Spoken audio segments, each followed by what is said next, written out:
রাশিয়ার ড্রোন ও ক্ষেপণাস্ত্র হামলায় ইউক্রেনের রাজধানী কিয়েভে ৩ শিশুসহ অন্তত ১৫ জন নিহত হয়েছে। আহত হয়েছে কমপক্ষে ৪৬ জন। কিয়েভের মেয়র তিমুর তাকাচিয়াঙ্কা বিষয়টি নিশ্চিত করেছেন। এদিকে এই হামলার তীব্র প্রতিক্রিয়া ব্যক্ত করে ইউক্রেনের প্রেসিডেন্ট ভলোদিমির জেলেনস্কি মিত্রদের কাছ থেকে কড়া জবাব আশা করছেন বলে জানান। এদিকে এই হামলায় কিয়েভে ইউরোপিয়ান কমিশনের কার্যালয় ক্ষতিগ্রস্ত হয়েছে।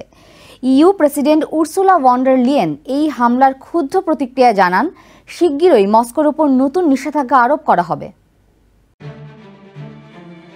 ইউক্রেনের রাজধানী কিয়েভ সহ বেশ কয়েকটি শহরে বড় ধরনের ড্রোন ও মিসাইল হামলা চালিয়েছে রাশিয়া। বুধবার দিবাগত রাতের এই হামলায় কিয়েভে শিশু ও নারী সহ বেশ কয়েকজন নিহত ও প্রায় অর্ধশত আহত হয়েছে। যোগাযোগের অ্যাপ টেলিগ্রামে কিয়েভ সিটি মিলিটারি অ্যাডমিনিস্ট্রেশনের প্রধান তিমুর তাকাচিয়াঙ্কা এই তথ্য জানিয়েছেন। ইউক্রেনিয়ান এয়ারফোর্স জানিয়েছে, বুধবার রাতে ইউক্রেনের বিভিন্ন শহর লক্ষ্য করে ৫৯৮টি ড্রোন এবং ৩১টি মিসাইল ছোড়ে রাশিয়া। তবে এগুলোর মধ্যে ৫৬৩টি ড্রোন এবং ২৬টি মিসাইল প্রতিহতের দাবি করেছে কিয়েভ। এরপরও ১৩টি স্থানে মিসাইল ও ড্রোন আঘাত এনেছে বলেও নিশ্চিত করা হয়েছে। এদিকে শান্তি স্থাপনের বিষয়ে আলোচনা চলার মাঝে এমন বর্বরোচিত হামলায় কিয়েভের বাসিন্দাদের মধ্যে ক্ষোভ ও হতাশা বিরাজ করছে। ডারিয়া বিলোকন নামে এই নারী এর আগেও কয়েকবার রুশ হামলায় বাস্তুচ্যুত হয়েছেন। প্রথমে আমি ডোনেটস্কে থাকতাম, সেখান থেকে খার্কিভে গেলাম, সেখান থেকেও বাস্তুচ্যুত হয়ে এলাম কিয়েভে।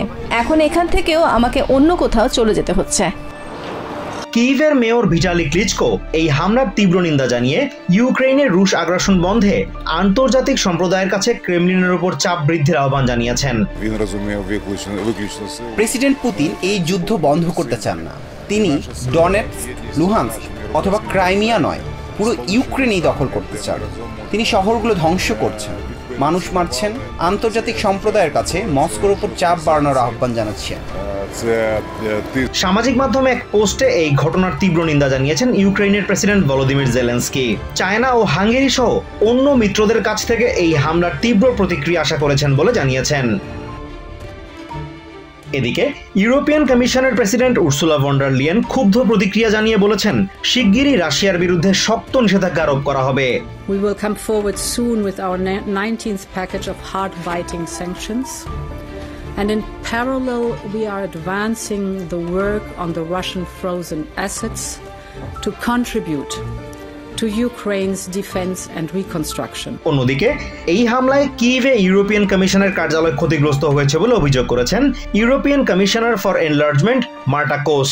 সামাজিক মাধ্যম এক্সে এই হামলার তীব্র নিন্দা জানিয়েছেন তিনি। দাবি করেন, এই হামলা প্রমাণ করে রাশিয়া কোনোভাবেই শান্তি চায় না। এই হামলার নিন্দা জানিয়ে ইউরোপের মিত্রদের প্রতি রাশিয়ার বিরুদ্ধে শক্ত পদক্ষেপ নেওয়ার আহ্বান জানিয়েছেন ফ্রান্সের প্রেসিডেন্ট ইমানুয়েল ম্যাক্রো এবং জার্মান চ্যান্সেলর ফ্রেডরিক মার্শ।